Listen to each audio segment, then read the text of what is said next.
Hello everyone, welcome to this edition of the LinkedIn Live. Today the session is about the configuration lifecycle management. I am happy to have two of the distinguished speakers today who are not only experts in the product engineering, but also especially they bring a lot of expertise in the CLM, the configuration lifecycle management. Um, I'm glad to introduce our distinguished speakers who happen to be the SMEs. The first speaker is Sashi Jayachandran. Sashi Jayachandran is the head of Infosys Product Engineering Services in Europe. And also, I'm joined by Henrik. Henrik is Chief Strategy Officer of Configit. So I will let them introduce themselves. First, I will let Sashi introduce himself, and then I will ask Henrik to introduce. Over to you, Sashi. Thank you, Shenoy. Wonderful to be here. Good afternoon, good morning, good evening to everyone, wherever you may be. Henrik, wonderful to see you again. My name is Sashi Jayachandran. I lead the engineering service line for Infosys in Europe. In engineering, we are about 19,000 passionate people who work along with our clients in helping them design, develop, and bring to market smart and connected products in the ever-changing world. We also work with our clients as they navigate their next in the digital transformation initiatives by helping them modernize and transform the entire life cycle of their products by providing them the necessary technology interventions, whether it is in the process or in the tools life cycle. So wonderful to be here. Looking forward to the conversation today. Over to you, Henrik. Thanks, Sashi. Over to you, Henrik. Thank you. And good morning, good afternoon, good evening.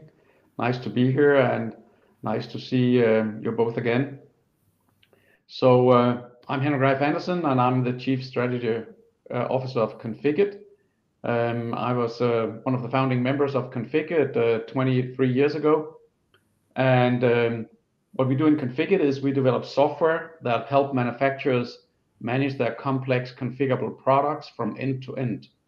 So we do this under the heading of Configuration Lifecycle Management, and our approach is to provide software that can form the platform of valuable solutions to assist companies handling the increasing complexity on products from their design all the way down the value chain to servicing at the customer side. And I look very much forward to have a chance to discuss this in this session today. Thanks. Thanks, Henrik. By the way, my name is Krishnananda Shenoy. I'm a senior principal architect in the Infosys IoT practice. I will moderate the panel discussion today.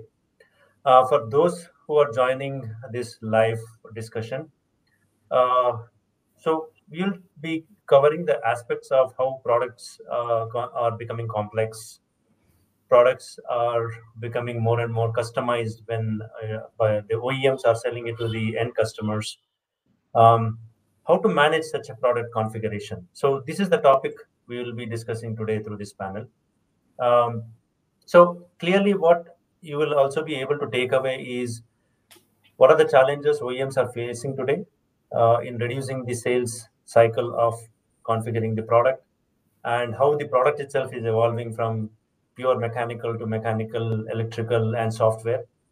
How a product configuration lifecycle management should be done, and how it can be done through the lifecycle from design to manufacturing to the sales and after sales, right? And you are listening to the right experts, which we have from Sashi, who brings the system integration expertise of not just the configuration lifecycle management. Has an Infosys, he brings the expertise of doing it for the entire product engineering lifecycle. And we have a very great product, one of the leading product in Configit, which helps in the configuration lifecycle management. Right. With that, I'll start the discussions by posing questions to the panelists. My first question to Sashi would be, Sashi, you have been helping customers in the entire life cycle of the product, right? Product life cycle, right, from concept, design, engineering, and taking it to the market. Especially from when you see this, what is the challenges do you see as in your customers face in the product configuration, in addressing their end customers' requirements of a customized product? So what do you see in the market? What are the challenges? Well, thanks, Shenoy. Great question. Great to start it off. I was just thinking as you were talking, I'm actually on business travel right now. I'm in Munich, and I landed in the airport. I took an Uber. I came into my hotel, which I booked through Airbnb. All these things are the things that didn't exist even even about a decade ago. So completely, we're living in a brave new world, right? And there's a lot of digital in the mix. All companies are changing the way that they're operating. Companies that never existed suddenly are, in business today. They are the leading companies in their fields. And of course, in the last 3 years, the pandemic that we went through has really put a harsh perspective on what's happening in the industry, right? I think the digitization journey that most of the companies undertook some time back has, of course, been accelerated due to the pandemic. And because of this digitization, of course, they're facing a number of challenges, both external as well as internal. If you look at the external factors, one is, the products themselves have become very complex and connected, right? It's no longer a single product that you buy. You're buying basically an ecosystem of offerings that is delivered to you. Second thing is that, the users or the buyers have become a lot more sophisticated. So there is a lot of expectation in terms of customization, almost to the extent of being, in the B2B world also, people are expecting personalization, similar to what is very, very common in the B2C area. And finally, of course, everything is sustainable. Products have to be, sustainable. There are a lot of sustainability requirements in terms of they should be easy to repair, easy to reuse, and of course, also should be easy on the ecosystem. Now, responding to these market challenges internally, the engineering of a product has become extremely complex, right? An engineering function no longer is a standalone function. It has to handle multiple disciplines, right? And while companies have also been on the technology transformation journey, they've built up a lot of specialized systems. But what also this means is that these have become often siloed systems, right? And what the last 3-4 years have also shown us is that the supply chain is kind of shaky and unreliable, right? So what basically this wants is that, customers also finally want a lot of flexibility, right? And what companies are trying to do is, rather than having to engineer a new product all the time, they want to basically go towards a modularized design so that they can configure the product for specific customer needs, right? So these are broadly the kind of challenges that customers are facing. What this means is that sales cycles have become very long. Oftentimes, because they're not able to match the specific needs of the customer, there are sometimes lost sales. And because the sales order is not necessarily flown down the systems, sometimes there is a lot of rework and reuse, which is also putting a lot of drain on the already challenged profitability margins of the customers. So broadly, Shenoy, these are some of the challenges that we see. And now I'm very curious to hear, Henrik's point of view on this. Over to you. Back to you, Shenoy. Hey, thanks, Yes. Sashi. So Henrik, Configit as a product has been for quite a while now, and then you have seen how this product has been addressing some of the challenges. So what do you see from a product and a technology solution provider? What are the challenges the customers are encountering in the configuration management? Yes. So I see, as we just heard, I mean, it's a similar perspective we hear from our manufacturers, that they are under a pressure to digitize their business. And it's both in the products, as Sashi talked about, but it's also in their processes. And this digitalization puts pressure in different areas. And one of them is you cannot really rely on manual handoff procedures between the different functions. You got to have systems connected. You got to have a seamless exchange of information. Otherwise, you'll not be able to deliver a good digital experience for your customers and your employees. So let me talk a bit more about that, how we see that as a challenge. So it could be that you are selling your products through dealers, and the dealers now expect that they can go online and they can start creating a proposal for a customer. But at some point, they might have to reach out internally and have some help from internal sales in the organization. And of course, the expectation today is that no matter how this started, this journey, you can have a productive conversation about what's going on in your proposal with the customer. So you need to sort of get access to the same data, no matter where you are, what channel you're accessing from. And that's a bit different from what has historically been developed, because there's been a lot of focus on improving one particular process in one particular part of the business with a system that's very good at doing that, with little eye to the other functions.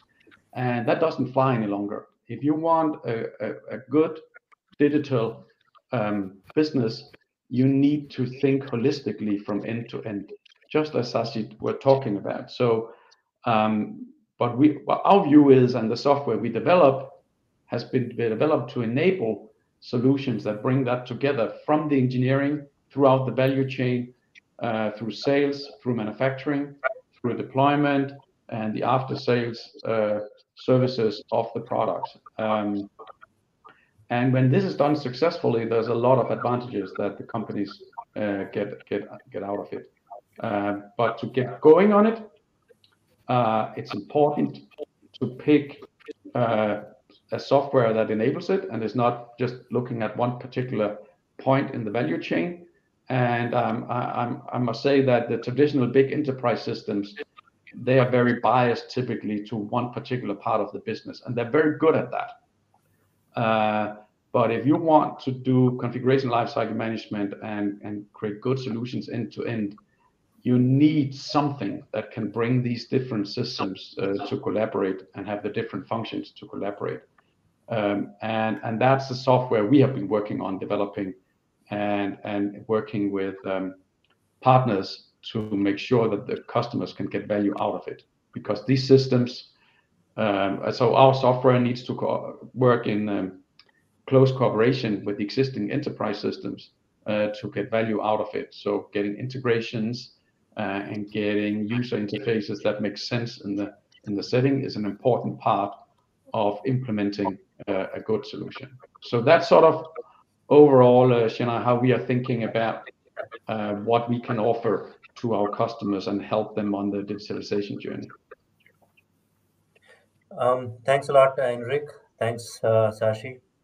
So, a couple of things I noted down from the challenges is there is no single, or there should be a single source of truth, which does not exist today, from engineering, let's say manufacturing, to the sales, and of course after sales, because you have different personas. You have a sales, dealer, engineering team. They are working on different data itself.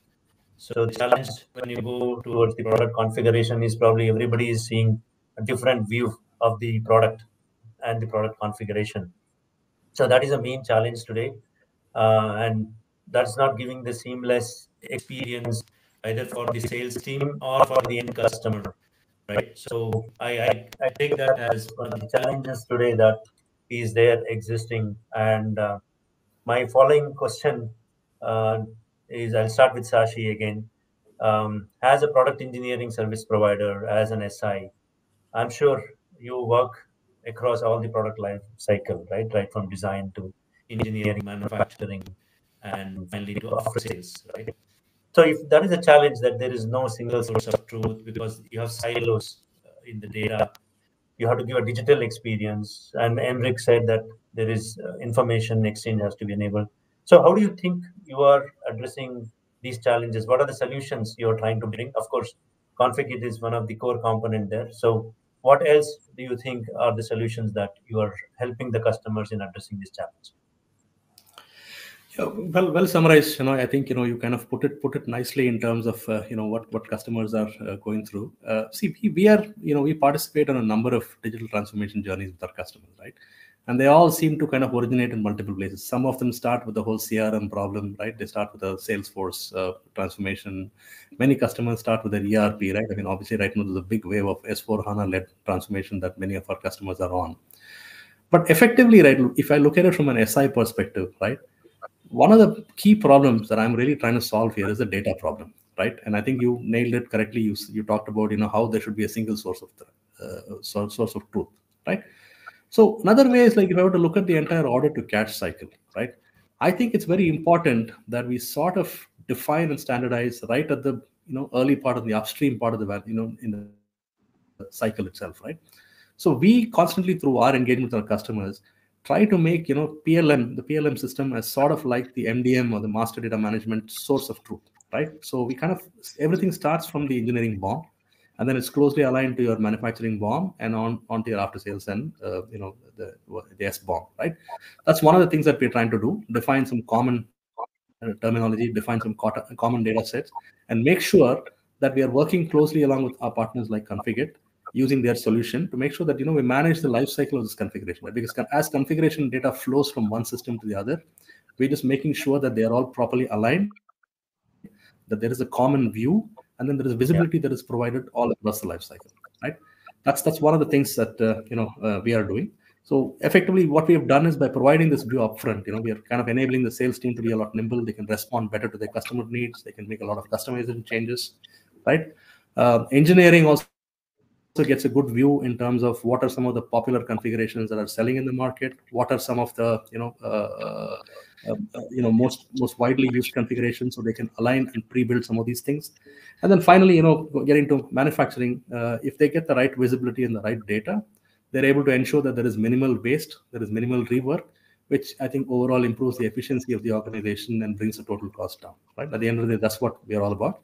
While we want to provide the best experience to the end customer, we also want to make sure that our customers, who are the manufacturers or the OEMs, also are able to leverage the power of this thing and do things very efficiently and in a cost-effective way.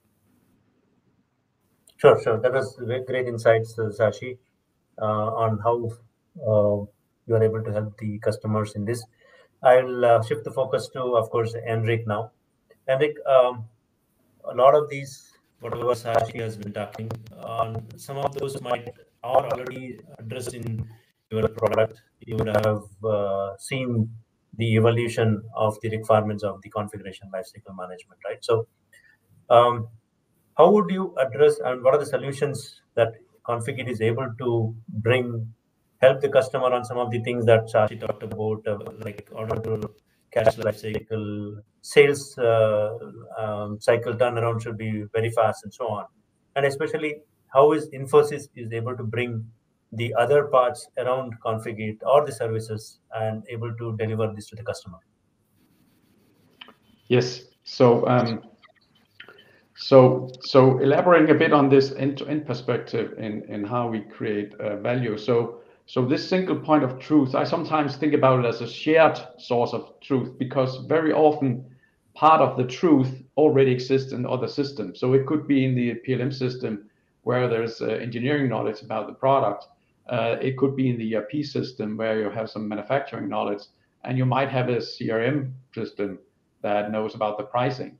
So often it's a question of having this data come together, be aligned, and then have it made available in all the systems that need access to it. So I think of it, sharing. In our perspective, double maintenance is a root of a lot of problems. So please try to reuse. And some of the data could be well maintained in these existing systems.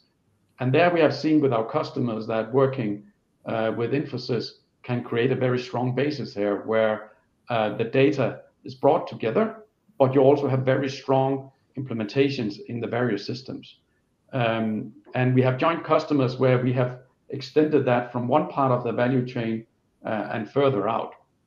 So an example from a company doing agricultural equipment is that they started because they needed to help in sales, to have an online portal that could support them in sales. And that was implemented from a shared source of truth.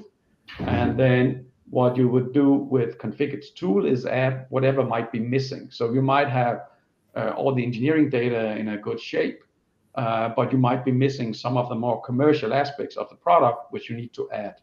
And if it doesn't exist already in a system, then the tools that we provide makes it possible for you to add it and get it aligned with the engineering. And in doing that, of course, it's important to get some quality assurance that it's consistent.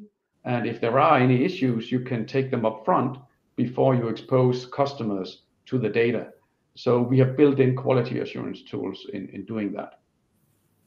And for this to work, it's really important that it's aligned with the implementation that's going on or has happened in the different business units that when we work with Infosys is typical the responsibility of Infosys. So we can efficiently make these powerful integrations and connections between the systems. And then when it comes to the user experience, we have also seen that there could be very different needs from the different customers. So in this company with agricultural equipment, there was a desire to be able to do 3D visualization of the products through the sales channel. And there, Infosys could work on, doing a 3D visualization of the products based on the original CAD data. So you sort of get a flow from the engineering tools with some valuable data.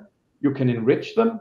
You can make sure they are consistent and get them aligned, and then you can expose them to the users at the very end in one or another form, depending on the need.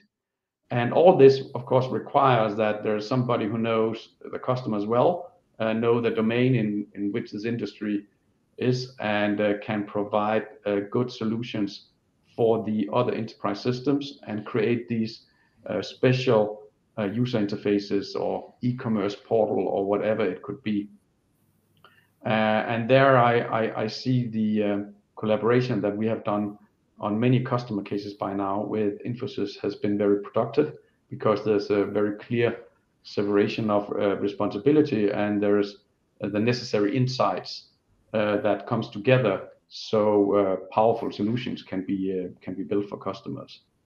And the typical approach for a customer who sort of see that they want to go on a configuration lifecycle management journey because they can see the value in the end-to-end, is to carefully consider a phased approach where you select one area of the value chain you want to start improving, get success, get value, and then you expand.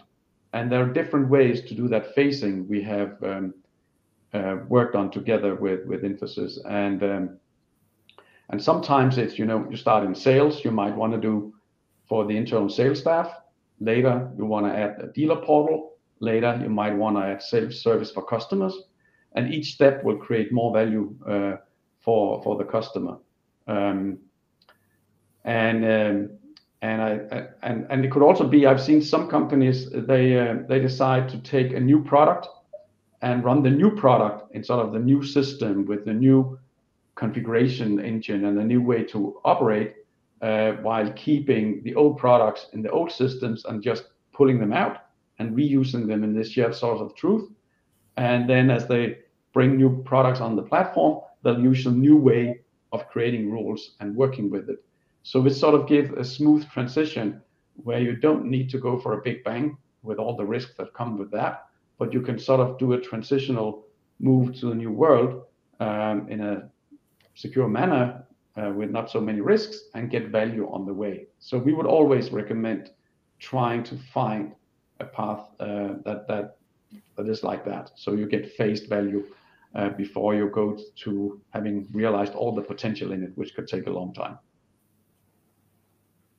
Absolutely, Henrik. And I think just to kind of add on to what you said, right, I think in terms of new product introduction, I think it's very, very relevant, I think, in the pharma industry, right, where there are many challenges in terms of handling multiple recipes, there are different specifications, there are different, geographical regulatory constraints. So that way, we can just, it's not necessary for them to do a big bang approach, but, you can just maybe some of the new product launches can be launched through a separate instance or a separate portal, right? So I think that very well resonates with what you just said. Sure.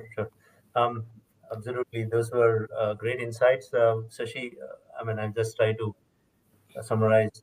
One of the things that you said is you're talking about how the information mobility is achieved, the data mobility from, let's say, PLM to ERP to MES or manufacturing to, let's say, configuration, and establish that single source of truth that whoever is looking at it, whether the sales is looking at it, the dealer is looking at it, the data is correct, right? There's no mismatch. And what I could get from Henrik is the solutions that you are delivering to the customers is how they can start small. They can start with either one product or one stream, let's say with dealers, or then go to the sales and service representatives, and then slowly start expanding once they see the value. Get the value first, understand the system, and then start expanding, right? Because as I understand, Henrik, some of the solutions can involve like thousands and 10,000s or many of those parts and bonds that you can get into the CLM. In this case, it's Configit, and the various rules can be very, very complex, right? This entire thing of configuration, having different rules, different components, what are the various combinations? This is a very complex thing, and then a sales person will be totally probably confused where to start with if you don't give that digital experience, that intuitive enhanced experience, right? So you are suggesting that let the customer start small, take a product, and then start expanding, and they will get the value. I think these were very great examples, Sashi and Henrik. I'll move on to the next section. We see that a lot of things today. I think Sashi started with this digital experience, right? And most of the things we see in the consumer world is do it yourself, right? I can go configure a car myself, right? Probably pick up my seat or pick up my color of the interiors, right? All of those, right? So consumers are doing it, end consumers like customers like me, if I book a car today, right? And that is being possible because of something like a Configit is running in the back end, driving the CLM, right? In the industrial world also, I think something similar is happening, right? Which is enhancing the experience of the customers, because the kind of customizations that is required today is too much, right? So what do you see in the future, right? In such a kind of different experience, expectations from your customers in the CLM, in the product configuration itself, right? How do you see the things evolving, right? Either getting more technology in place and so on. So this time I'll start with Henrik, because you are in the core of providing such a solution. So what do you see in future? How is this evolving? Yes, so this is a very relevant point, and I see three big areas that's developing very quickly, and I think will influence the experience you can get with configurable products. So one of them is the sustainability agenda. So everybody needs to take this serious today. There are new requirements coming out from the European Union, and there's a big demand in the market, and the movement is just immense. So you have to deliver on the sustainability agenda, and one of the problems there is it can be very difficult when you pick a product to find out, am I picking the most sustainable version that will do the job I need to do? Yeah.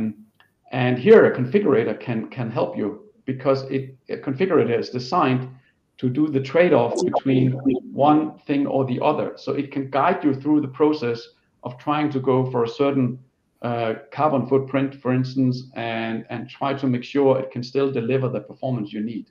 So this is what a configurator can do. So I think the configurator will have a big say here, and it'll be very important for companies to find out how can they pull the information together that's needed to give that upfront to the customer. And it doesn't stop by ordering the product, because when you then have received the industrial equipment, might be you have bought, then you need also to commission it and to set up the parameters in the product. And if you don't do that correctly, then you might not get the sustainability effect you thought. So it's sort of a life cycle issue. Again, you need to consider it all the way through. So I'm sure that's going to have an effect. It's going to be important. And the configuration lifecycle management thinking has a lot to offer here in that problem. Another area I'm seeing developing very fast is in the visualization thing. I talked a little bit about it before. And for many companies, that's been an ambition for years, to give some more immersive experience for their customers. But it's been extremely costly and difficult to do. But that's changing very rapidly now. It's becoming much easier to create 3D models of the products and give good experiences with it. So I'm sure we'll see a lot of development there in the next couple of years on that.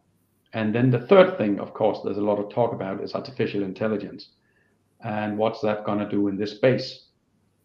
And there are different areas I can see that it could create value. And an immediate one is productivity improvements in tech development. So the generative aspects of software or design might help in getting quicker to new products more efficiently. And then another side of it is the experience you can give to your customer. So if I'm a manufacturer and I have customers who is trying to find which of our products do they need for a certain application they have in mind, then these language models could be very useful ways to interact with complicated data and find out what is it I need. So I'm sure we'll see some interesting new stuff coming out where you will have a much more natural interaction going on with the configurator behind the scene to find out what you need, with a combination of these language models, ChatGPT-like tools, which are very good at the interaction. They're not always accurate, but they're very good with interaction. And then configuration technology that is very good at being accurate, that knows the absolute truth about what can be done and can't be done. So I see the interplay between these two types of technologies being something that could, be valuable for the future. So that's sort of three main areas I see a lot these days, and we talk about and in Configit, and we try to make sure we can deliver on together with our partners like you in Infosys. Sure. I think there was a lot of interesting discoveries on what is the future, where the future lies in the CLM. I'll put the same question to Sashi. What do you see from your customers and your industry experience trends? How is this evolving, right? What are the new technologies that might come in this space? It's a very, very dangerous question to ask me, Shenoy, because I'm a science fiction fan. So, I see a world of possibilities. And, as engineering, we work with a lot of R&D people, right, across multiple industries, and we're always getting exposed to some of their, futuristic concepts. So I'll try and maybe limit my answer to the 3 points that, Henrik also talked about, and I completely resonate with them. First thing is around, say, sustainability, right? I think, configuration management can help, even starting from when you're selecting a material for a particular product, right? I think, it can help us get a sense in terms of what can be the potential carbon footprint of the product as it comes out, right? And today, at Infosys, we've already partnered with economists where, you can calculate your green score or your, carbon footprint across the life cycle of a product, right? So I think, with more and more advanced configurators coming in, right at the beginning itself, when I'm selecting the configuration of a product, I can maybe calculate what my potential score can be, right? And it takes into account everything, starting from engineering, manufacturing, even in terms of after-sales service, right? What could be the footprint of the products or the parts that may be used for that? So that's one, a fantastic example. Second thing, Henrik talked about the whole visualization aspect. 3D configurators, of course, is just one aspect. But today, with the whole power of AR, VR, I think the world is, again, the sky is the limit, right? We can get into real immersive experiences. If you look at, if you're a science fiction movie fan, you watch these Marvel movies, you'll see how Iron Man designs his new tools and his new gizmos, right? Where it's a completely immersive experience where he actually wears it and tries it on. I know there are already quite a few configurators that are available in the market, that are coming up, where, especially in the retail segment, where you can try on and see how you look in products. I think, in the B2B world, why not? That could be a direction in which it can go.